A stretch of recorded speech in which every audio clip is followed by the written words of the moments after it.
नमस्कार दोस्तों, मेरा नाम मीना है और मैं स्वागत करती हूँ आप सभी का अपने YouTube चैनल पर।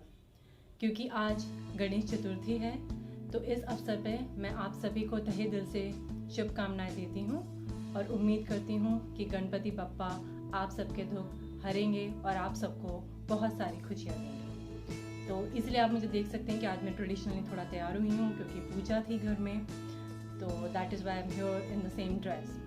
तो चलिए दोस्तों आगे बढ़ते हैं और आज हम जिस विषय पे बात करेंगे उसका नाम है कैसे पता लगाएं कि कौन इंसान कैसा है। सो दोस्तों ये एक बहुत बड़ी जो है क्वालिटी होगी किसी इंसान में, अगर वो ये एक्चुअली पता कर सकता है कि किसी के मन में आपके बारे में क्या जजमेंट है या वो इंसान आपके लिए कैसा है, वो आपके बारे में क्या सोचता है और वो इंसान आपके लिए सही है या गलत है। तो ऑब्वियसली ये क्वालिटी जो होती है धीरे धीरे डेवलप हो सकती है जब आप उस इंसान के साथ रहते हैं, उसको थोड़ा थोड़ा जानने लगते हैं, तभी आप उस इंसान को ठीक से जान पाते हैं। एक दो मीटिंग में ये जज करना बहुत मुश्किल होता है कि वो इंसान आपके लिए सही है या नहीं, या आप दोनों एक दूसरे के लिए सही हैं या नहीं। तो देखिए, अगर किसी के साथ आपका क्लोज रिलेशनशिप है तो डेफिनेटली अगर आप कुछ फील करते हैं किसी पर्टिकुलर चीज़ के बारे में, तो वो आप उस इंसान के पास जाकर आप वो क्लैरिफाई कर सकते हैं, क्लियर कर सकते हैं। लेकिन किसी के साथ अगर आपका उतना क्लोज रिलेशनशिप नहीं है तो ये बहुत मुश्किल हो जाता है किसी को जज करना कि वो इंसान जो आपको कह रहा है, जो आपके बारे में कह रहा है, वो सही कह रहा है या नहीं। अच्छाइयाँ बुराइयाँ तो हम सभी में होती हैं, चाहे आप हो चाहे कोई और हो, सभी के अंदर मिक्सचर होता है अच्छाइयों और बुराइयों का। तो ये कहना कि कोई 100% परफेक्ट है ये तो बिल्कुल भी पॉसिबल नहीं है। लेकिन बुराइयों का मतलब ये नहीं है कि हम दूसरों में भी बुराइयाँ खोजें और उसके बारे में बैड माउथिंग करें। जैसे कि मैं आपको बता रही थी कि ये कैसे जानें कि इंसान आपके बारे में क्या सोच रहा है, आपके प्रति उसकी सकारात्मक सोच है या नहीं। तो जैसे कि मैं आपको बता रही थी कि अगर कोई क्लोज रिलेशनशिप है तो ये फाइंड आउट करना थोड़ा इजी हो जाता है कि आप डायरेक्टली उस इंसान के पास जाके ये प्रश्न पूछ सकते हैं। लेकिन कोई अगर आपका दोस्त नहीं है या कोई भी ऐसी रिलेशनशिप है जो उतनी क्लोज नहीं है, तो उस सिचुएशन में क्या करें। तो ऑब्वियसली आप उसको मुंह पे अगर वो बात कहेंगे तो आप दोनों का रिलेशनशिप हो सकता है बिगड़ जाए, तो ऑब्वियसली आप ऐसा नहीं चाहेंगे। तो उस केस में क्या करना है दोस्तों, क्योंकि आपको अपने मन की भड़ास जो है निकालनी रहेगी, क्योंकि अगर आप अंदर ही अंदर उस बात को रखेंगे तो आपका मन जो है खुद ही विचलित होता रहेगा, आप खुद ही अपने आप को दुखी पाएंगे। तो ऐसा नहीं करना है। अपने आप को हल्का करने के लिए आप क्या करें, तो आप किसी बंद कमरे में जाइए या किसी शांत जगह पर जाइए जहाँ पे आप चिल्ला सकते हैं ज़ोर से। अगर थोड़ी देर के लिए आप रोना चाहें क्योंकि उस पर्सन ने आपको थोड़ा अपसेट किया है तो वो भी आप कर सकते हैं, उसमें कोई बुराई नहीं है अपना मन हल्का करने के लिए। लेकिन आपके अंदर जो भड़ास है, आपके अंदर जो नकारात्मक सोच है या आप जो थोड़े दुखी हैं, वो अपने आप में से बाहर निकालना बहुत बहुत ज़रूरी है। क्योंकि अगर आप उसको मन में रखेंगे तो आपका मन जो है खुद ही विचलित होता रहेगा, आप खुद ही परेशान होते रहेंगे, जिसके परिणाम स्वरूप ऐसा हो सकता है कि आपसे काम करने में गलतियां हों।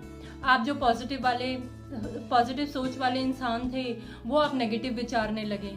तो ऐसा ना हो दोस्तों, इसके लिए बहुत ज़रूरी है कि किसी भी वे में वो चीज़ बाहर आए। या तो आपके पास कोई ऐसा क्लोज फ्रेंड हो या रिश्तेदार हो या कोई भी ऐसी रिलेशनशिप हो जिससे आप सारी मन की बातें जो हैं शेयर कर सकें।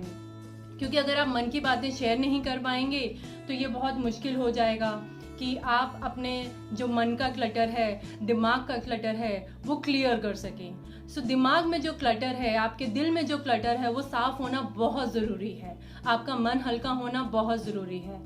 तो ये बहुत ज़रूरी है कि जब भी आप किसी इंसान के साथ रिलेशनशिप रखते हैं, या तो वो बहुत ही क्लोज आपका जो है रिलेशनशिप हो सकता है या डिस्टेंट हो सकता है या मीडियम लेवल पे भी हो सकता है। जैसे कि रिश्तेदार होते हैं, हम उनको हर चीज़ नहीं बोल सकते, क्योंकि अगर आप वो चीज़ उनको आउटराइटली बोलेंगे तो शायद उनको वो चीज़ बुरी लग सकती है, वो आपके प्रति जो है बेकार या नेगेटिव सोच बना सकते हैं। तो ऐसा ना हो। अगर आप इंसान को पहचान गए हैं कि उसका व्यक्तित्व कैसा है, उसकी क्वालिटीज़ कैसी हैं, तो बाद में आप उसी तरह से उससे व्यवहार करिए। तो इससे क्या होगा, आप खुद भी खुश रहेंगे और जो रिलेशनशिप है आपकी, जो भी बंदा है सामने, वो भी आपसे जो है खुश रहेगा। तो जब आप व्यक्ति को पहचान लें, जब आप किसी इंसान को पहचान लें, तो उससे जो है उसी तरह से व्यवहार करें। क्योंकि अगर आप उस तरह से व्यवहार नहीं करेंगे तो जो दूसरा इंसान है जिसके साथ आपके रिलेशनशिप है, वो भी ना खुश रहेगा और आपका जो मन है वो भी विचलित रहेगा। तो ये पहचानना इंसानों को बहुत ज़रूरी है। उनका जैसे व्यक्तित्व हो, जैसे मैंने आपको बताया, अगर आप क्लोज हैं तो आप डायरेक्टली पूछ सकते हैं, अगर नहीं हैं, उनका व्यक्तित्व आपके अकॉर्डिंग नहीं है, आपको उनकी कुछ चीज़ें बुरी लगती हैं, तो लेट इट बी। अगर वो आपसे राय या मशवरा या सजेशन मांगते हैं तो ही आप दीजिए, वरना उसको जो है आप मत दीजिए, अपने तक ही सीमित रखिए। तो उसमें सामने वाले आपकी जो रिलेशन है वो भी खुश रहेगी और आप भी खुश रहेंगे। तो दोस्तों, इसी तरह से आप इंसान को पहचानिए, उससे जो है थोड़ी बातचीत करिए, उससे रिलेशनशिप डेवलप करिए और जैसे जैसे उसकी क्वालिटीज़ आपको पता चलती जाएं, वैसे वैसे आप अपना बर्ताव उसके प्रति रखिए। तो ना आपके झगड़े होंगे ना उसके झगड़े होंगे और इसी वे में जो है आप दोनों हैप्पी रहेंगे।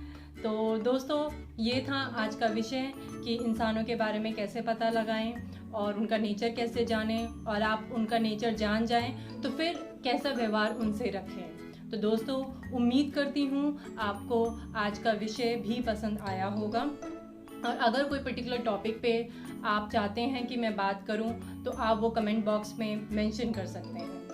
तो दोस्तों, अगर अभी तक आपने मेरे चैनल को लाइक और सब्सक्राइब नहीं किया है तो प्लीज़ डू दैट और ज़्यादा से ज़्यादा शेयर भी करें। अगर हो सकता है कि किसी को ये वीडियो जो है बहुत मदद करे। So thank you everyone. और जैसे कि मैं अपना हर सेशन इस नोट के साथ फिनिश करती हूँ, राइज एंड शाइन, आगे बढ़ते रहिए, अपने आप को पॉजिटिव रखें, अपने आसपास के माहौल को पॉजिटिव रखें, because that will make the world a better place to live in. Thank you.